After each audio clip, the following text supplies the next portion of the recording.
Hey, I'm Deandra, and this is Field Notes. Each week, I break down one book that helps us live a little better, think clear, and feel deeper. Today's note is about habits and how they're formed, how they shape us, and how small daily decisions quietly create the people we become. The book we're pulling from is Atomic Habits by James Clear.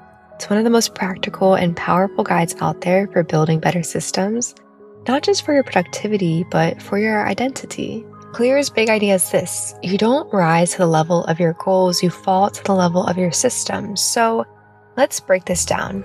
First, let's talk about your identity. Clear says that the most effective way to change your habits is to change the story that you tell yourself. Instead of focusing on the outcome, which may look like, I want to write a book or I want to run a marathon, start with the identity underneath that goal. I am a writer. I am an athlete. That's the story you need to tell yourself, because every small habit becomes a vote for the kind of person you believe you are. You're not just building a habit, you're becoming someone.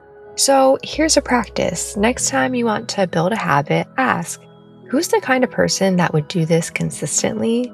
And then start proving to yourself, one tiny action at a time, that you are that person. Second, habits compound. Small changes feel invisible at first, I know, but over time they add up in massive ways. Clear calls this the 1% rule, which, if you do the math, if you get 1% better each day, by the end of the year, you'll be 37 times better. So it's not about intensity, it's about consistency.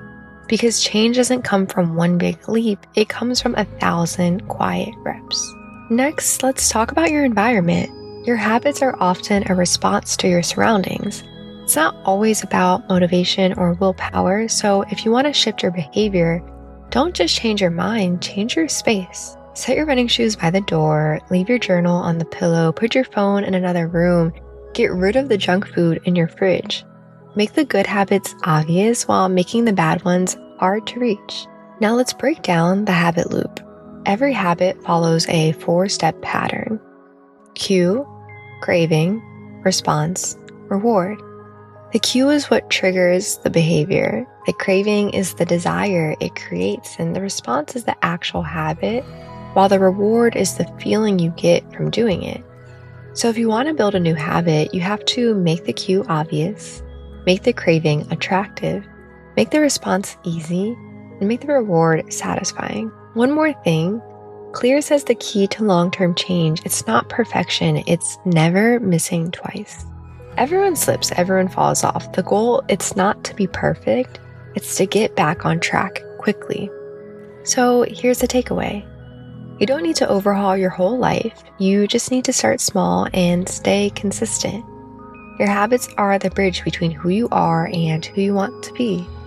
So I'll leave you with this. What's one tiny habit you can start today that casts a vote for the person you're becoming?